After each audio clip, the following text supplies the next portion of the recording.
দুটি সংখ্যার সমষ্টি 6 এবং গুণফল 8 হলে সংখ্যাদ্বয়ের ঘনের সমষ্টি নির্ণয় করো। আমাদের মূল বিষয় হচ্ছে ঘনর সমষ্টি নির্ণয় করা। শুরুতে আমরা লিখতে পারি এইভাবে, মনে করি দুটি সংখ্যা এ ও বি, তাই তো? এখন দুটি সংখ্যার সমষ্টি 6 দেয়া আছে দুটি সংখ্যার সমষ্টি, অর্থাৎ a plus B equals to 6। তারপরে কি দেওয়া আছে? দুটি সংখ্যার গুণফল হচ্ছে 8। দুটি সংখ্যার গুণফল, অর্থাৎ a কে আমরা b দ্বারা গুণ করলাম, কত পাবো? 8। এখন সংখ্যাদ্বয়ের ঘনর সমষ্টি কত? সুতরাং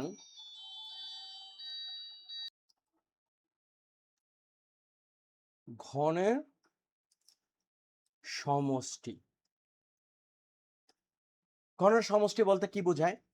a কে যদি আমরা ঘন করি পাবো a কিউব, b কে যদি ঘন করি পাবো b কিউব। এই দুইটা সমষ্টি তখন কি হবে? a cube plus b cube. এই মানটা আমাদের বের করতে হবে। কিভাবে বের করব? আমরা জানি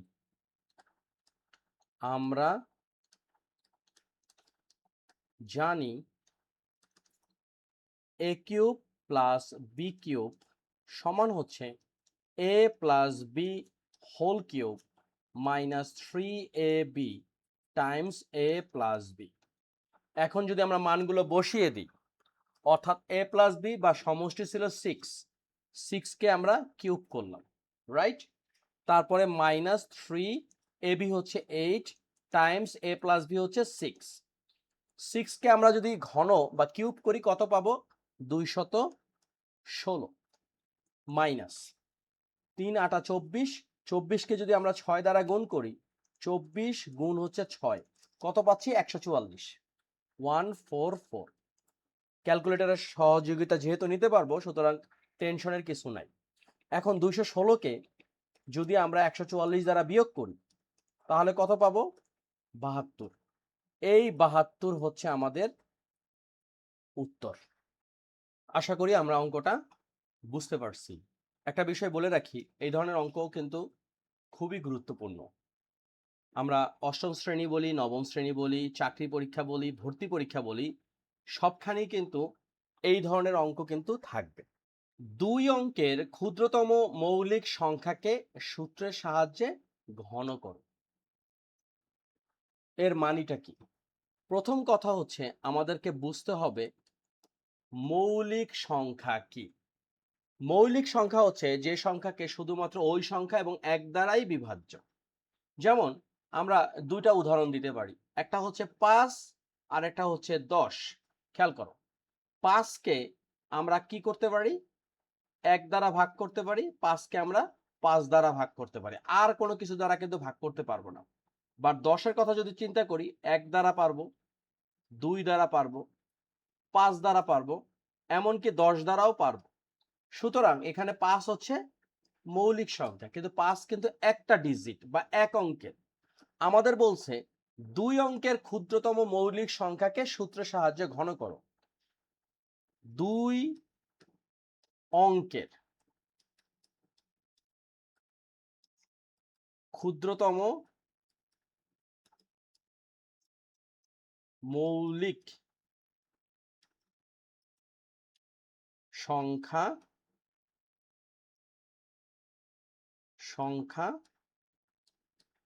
11, তাই না? আমরা জানি কি 10 থেকে 99 পর্যন্ত যত সংখ্যা আছে সেইগুলো হচ্ছে 2 অঙ্কের। এখন আমাদেরকে বলছে ক্ষুদ্রতম মৌলিক সংখ্যা। 10 তো আর মৌলিক সংখ্যা না, শুরু হচ্ছে 11 দ্বারা। এই 11 হচ্ছে 2 অঙ্কের ক্ষুদ্রতম মৌলিক সংখ্যা। তোমাদের একটা ছোট্ট প্রশ্ন জিজ্ঞাসা করি, ক্ষুদ্রতম মৌলিক সংখ্যা কত? 2 অঙ্কের না, যে কোনো ক্ষেত্রে এক অঙ্কের, সেটা কত? তোমরা যদি পারো কমেন্ট সেকশনে জানাও।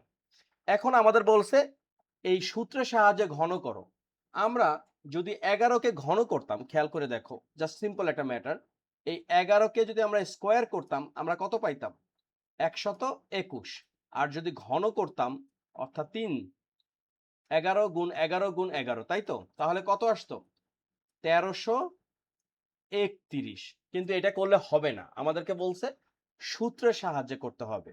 তাহলে আমরা লিখতে পারি এইভাবে, 11 এর ঘন অর্থাৎ 11 কিউব। সূত্রটাতে এখন কিভাবে করতে পারি?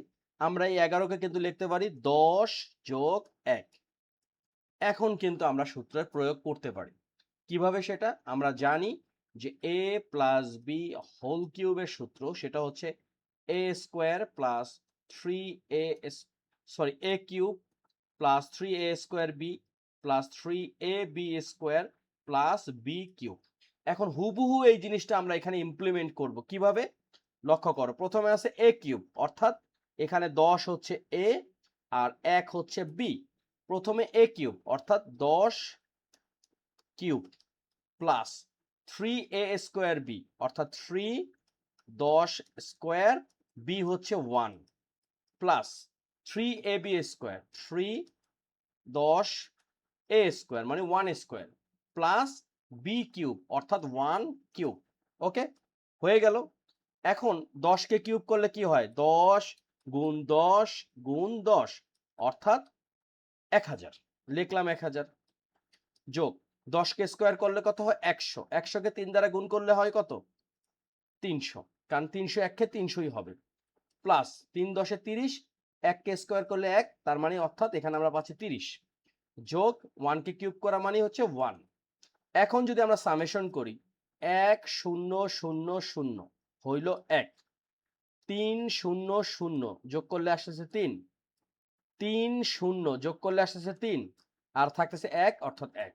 আমরা কত পাইলাম? 1331। এই যে আমরা এখানে কিন্তু 1331ই পাইছিলাম। এইটা যদি লেখি আমাদের একটা ডাবল জিরো দিয়ে দিবে, আর এটা যদি আমরা লিখি মান যত থাকবে ততই আমরা পেয়ে যাব। এই ছিল আজকের দুটি প্রশ্নের উত্তর। আমরা আশা করি অঙ্কগুলো বুঝতে পারছি।